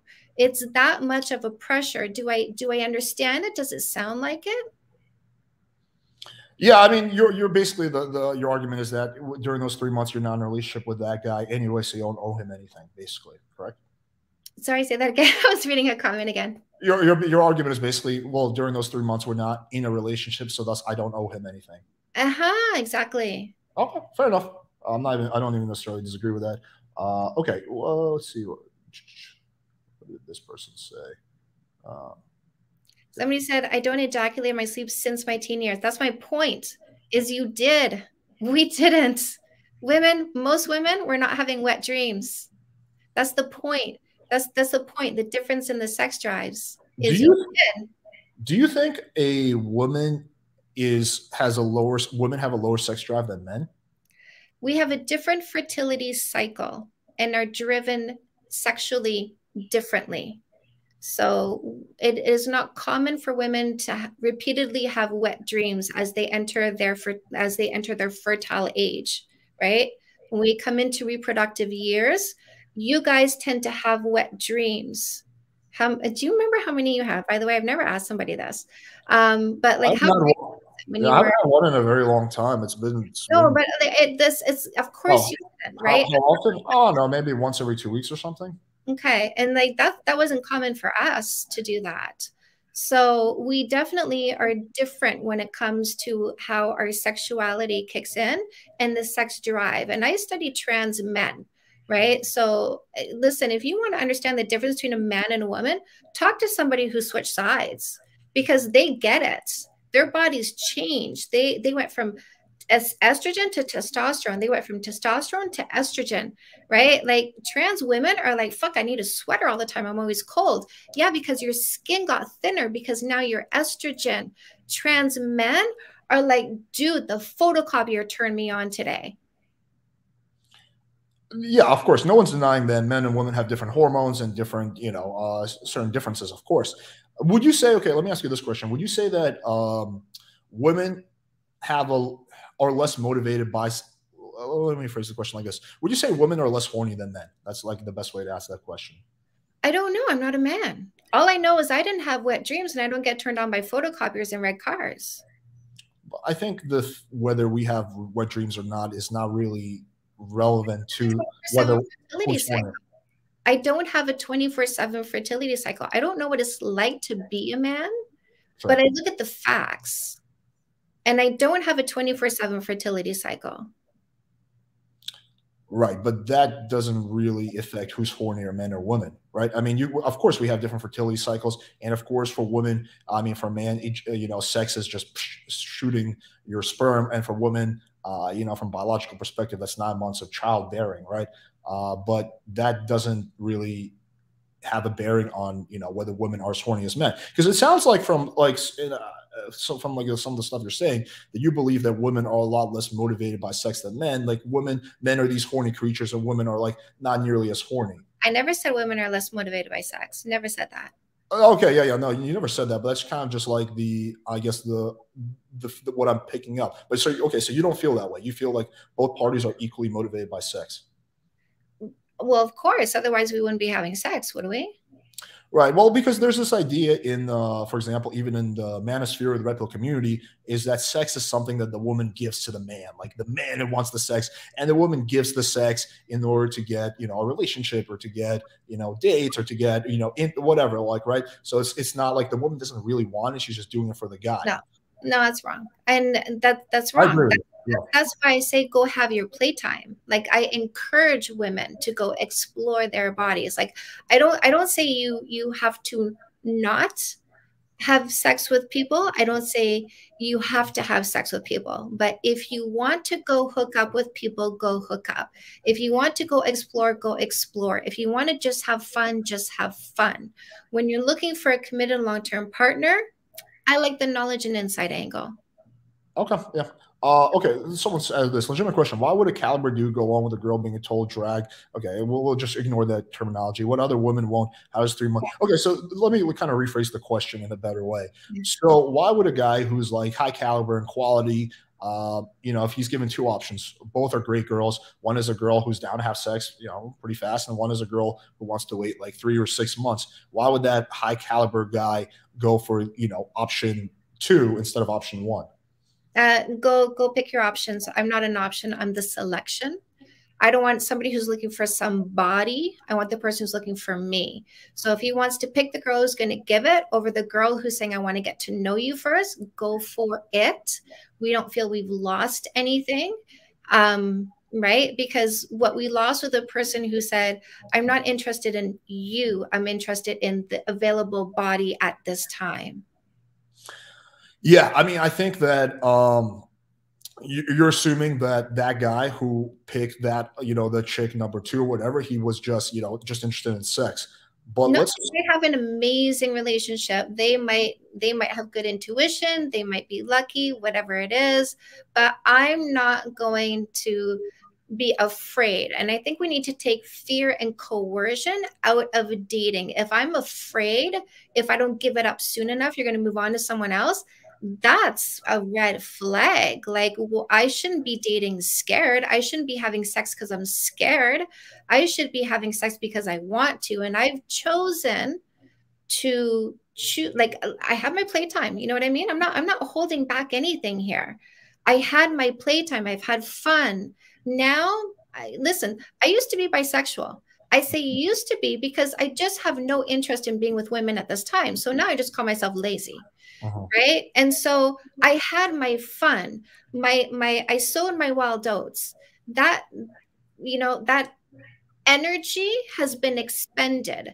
Now the energy and the focus is committed long-term relationship. Just like if you want to be an entrepreneur, then the party all the time days and sleep in every single day and get nothing done days are done.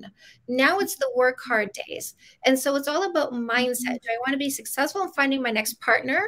Then I switch my mindset from fun to knowledge and insight, picking the right person instead of wasting my time and money. Right. So, and I think that's a fair point. But you're looking at very much from a girl's perspective. What about from a guy's perspective? Like, why would the guy choose the chick that wants to wait 3 or 6 months over a chick that doesn't? And we're assuming. So why would he choose me over her?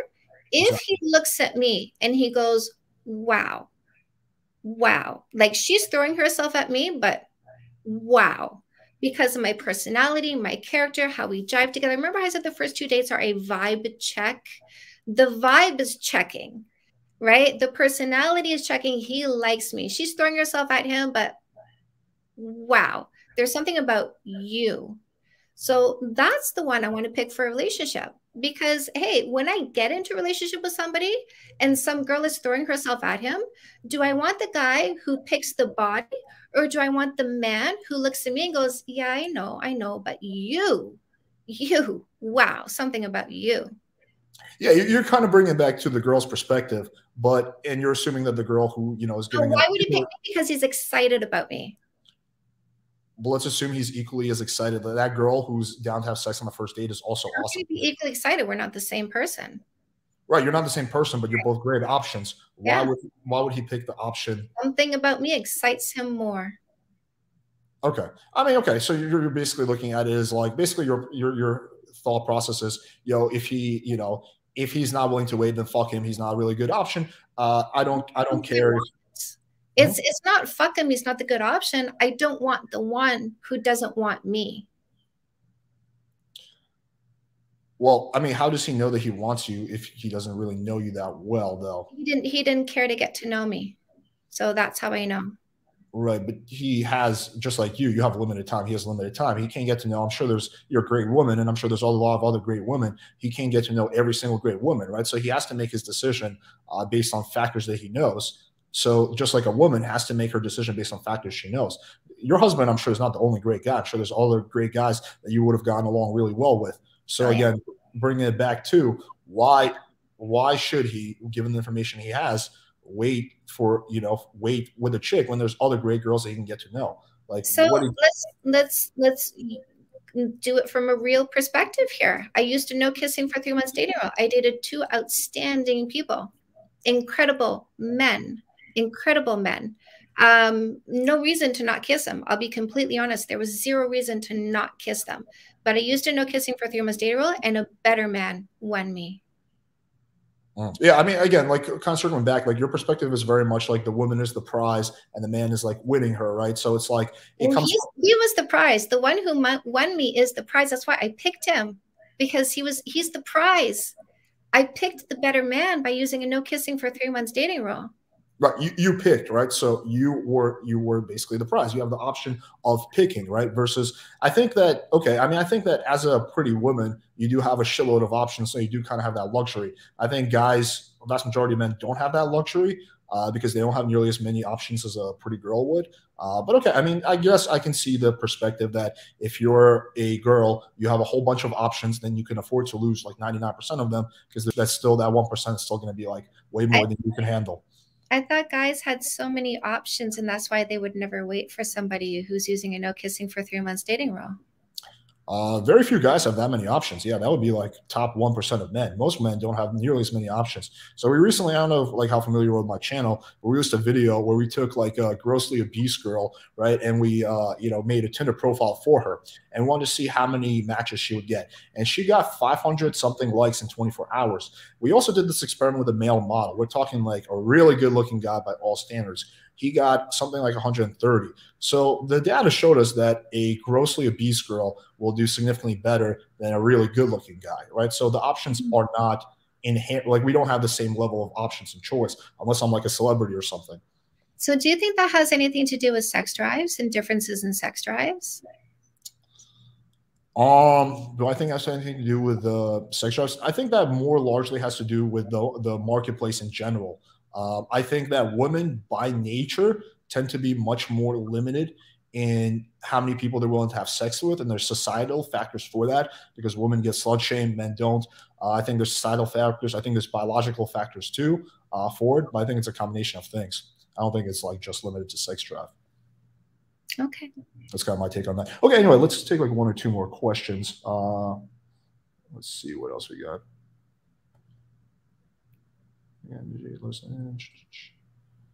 Guys, if you have any good questions, get them in now because we're kind of wrapping up. I want to take any like really good questions that we have left.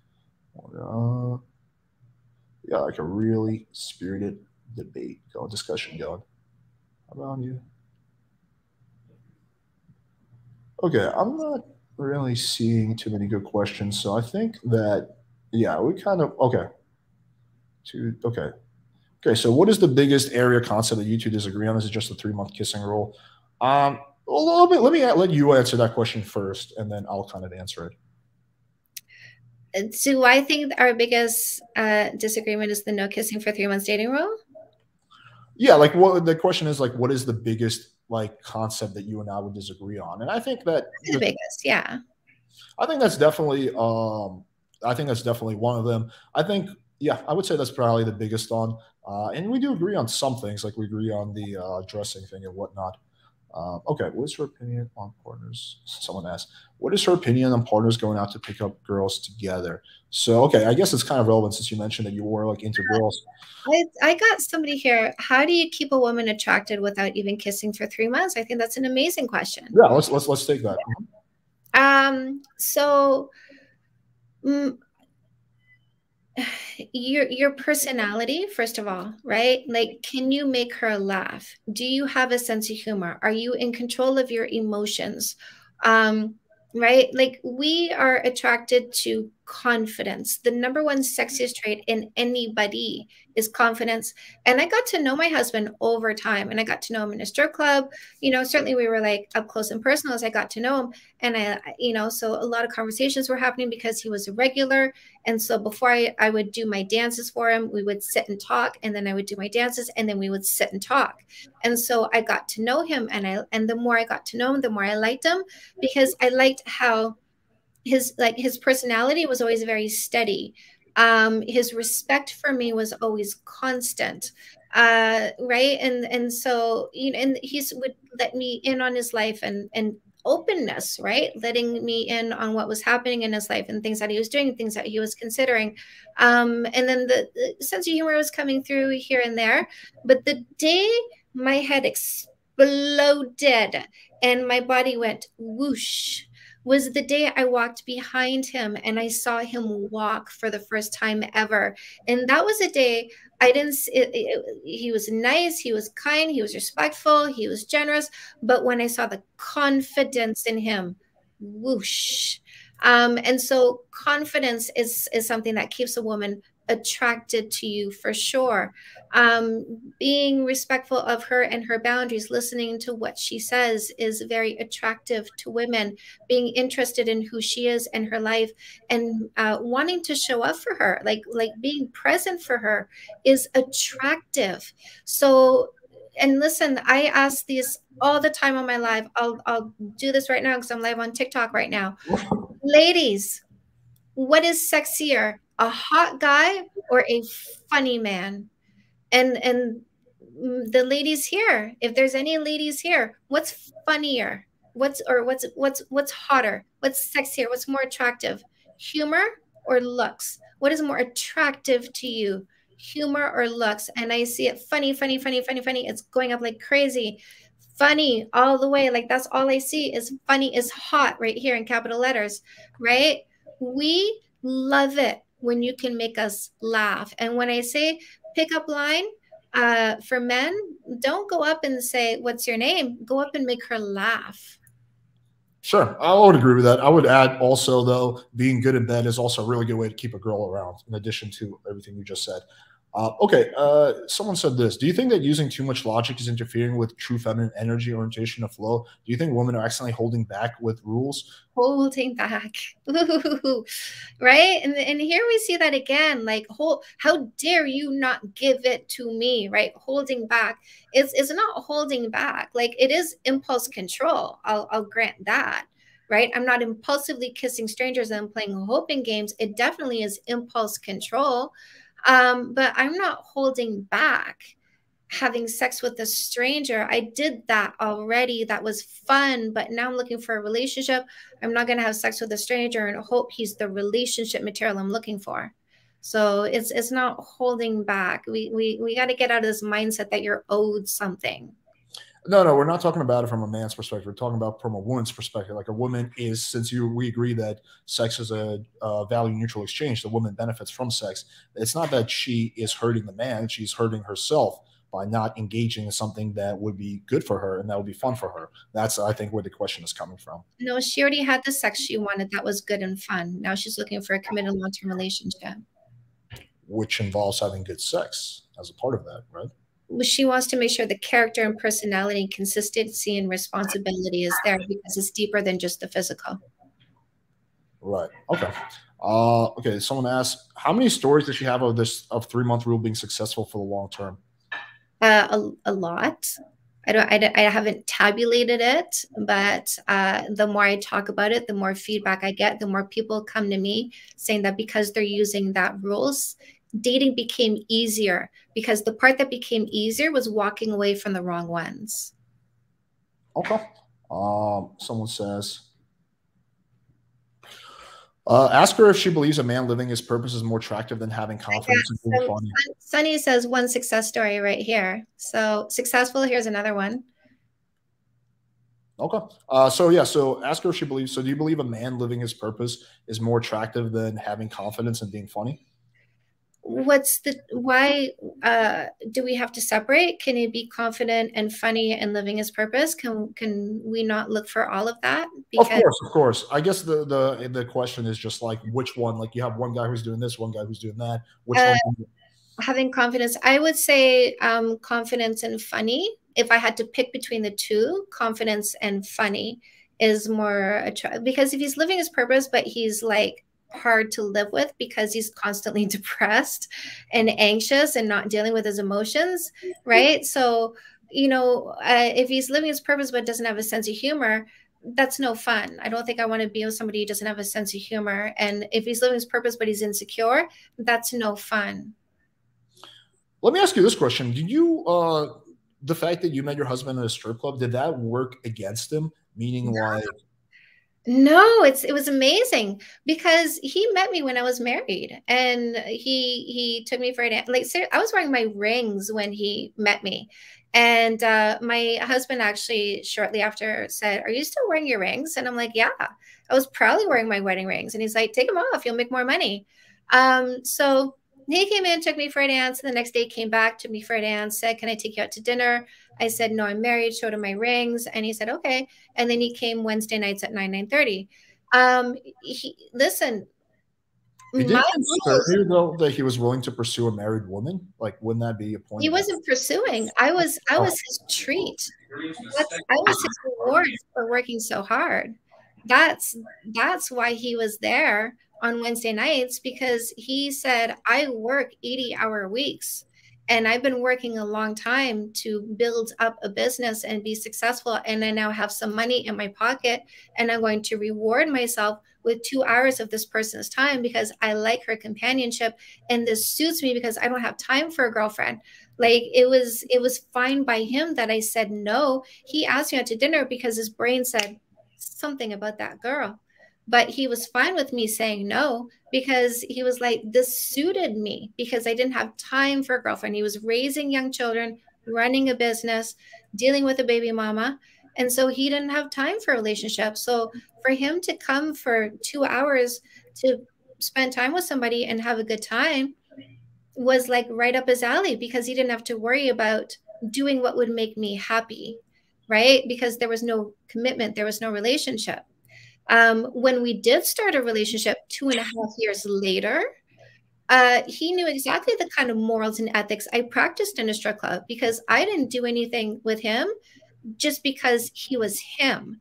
If I did anything with him that was physical and sexual, it was with the permission of my husband because The later husband was cool with that? later on in our relationship, because the reason why I divorced my first husband was because we had no intimacy. We were sleeping in separate rooms. We had sex six times a year. Sometimes we didn't even kiss during sex. When we kissed, it was like cousins. Well, maybe I don't know how you kiss, but like it was like family kissing. It wasn't like this is my partner kissing. And every 6 months I'd have a conversation with him going, you know what, this doesn't feel right. This doesn't feel like this is how married people are supposed to be. And finally, after 5 years, I was like, we are living separate lives. We don't hang out. We sleep in separate rooms. We don't have sex. We don't kiss like a couple. This is not a marriage. We should be friends, and we are friends. But we need to divorce. This is not a husband and wife. This is friendship only. Right. Well, I do think that based on that information, we can't use that as an example of a successful relationship because that sounds like a very unsuccessful relationship. If you guys were like sleeping in separate bedrooms, that's Oh, like, yeah. that's definitely not a Well, good one one. thing that my second husband understood, being my client while I was in a relationship, is that I stick to my rules. I have ethics, and I stick to my ethics. So I did not cross the line with my first husband with him. And so he understood that about me. He really had an inside look into how I am as a stripper. Okay. I mean, someone says this a Wednesday night strip club, that's husband material. But I guess the point he's making is that a lot of guys would like, a lot of people would be like, if he's hanging out at a strip club, that's like I not know. really good quality in a man, right? Like, Here's the thing. Let me tell you about this man. mhm. Um, him coming to see me at a strip club was the ultimate way for me to realize his devotion, because he gave me devotion before I ever asked him for devotion. A strip club, and I think all the guys, all the dudes in the comments are going to agree, a strip club is a smorgasbord. It is a buffet, and you go and serve yourself as much as you want of whatever you want, given what you can afford. And so he could have afforded to take more than one girl for a dance. And there was times where he came in and I was dancing for someone else and he waited for me. And other girls came up and said, do you want to go for a dance? And he said, no, I'm waiting for this girl.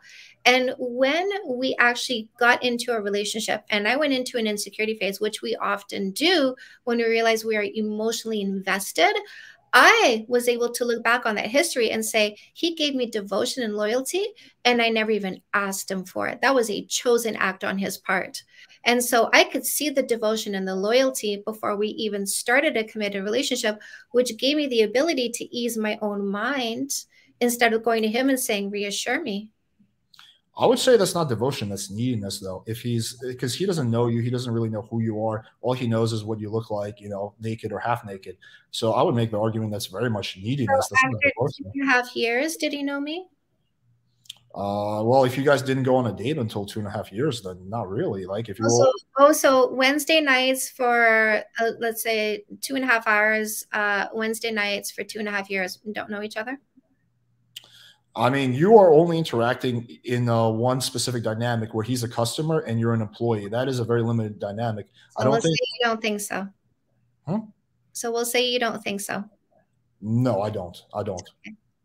Yeah, no, I think that because you are at work, you are working at the strip club. You're not just there for fun. You're an employee and you're getting paid money to do a job.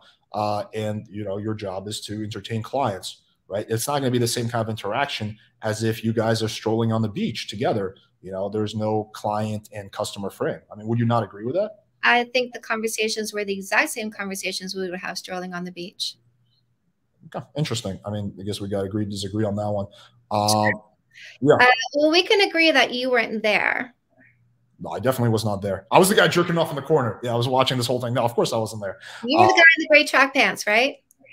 Believe it or not, I actually don't hang out. I've only been to a strip club like 2 or 3 times in my life, so I'm not there often. But yeah, I mean, I think from your perspective, you have a customer who's loyal and you have a good time with. I don't see that as problematic. If your husband is okay with it, your husband at the time is okay with this whole thing, then sure, what's the problem on your end? I would say the problem is a lot more on his end. The fact that he's investing so much energy and so much of his time, which is also valuable, into a woman who's married, right, who won't go on a date with him. That to me is like very needy and problematic on his part. It's not so much problematic on your part.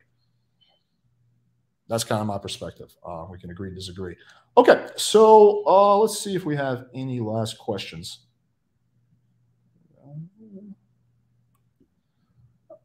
Yeah, I mean, we kind of got through everything. All right, cool. So let's thank Chantel for coming on. Anything you want to plug or anything before we end the podcast? I mean, I'll talk to my people when I get off here. I'm not sure if these people exactly are looking for the plug. Never hurts to promote the brand. Okay. Well, I mean, I think I hope it wasn't too much of a,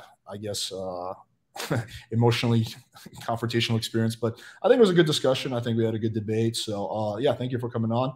I think this is a good example of what a respectful debate should be. And yeah, guys, show Chantel some love. She thinks differently than we do, but that's okay. She's entitled to her opinion, and we can have disagreeing opinions. So thank you so much, Chantel, and thank you everybody. Make sure you stay tuned because we got another podcast tomorrow. So we got a lot of good shit in the works.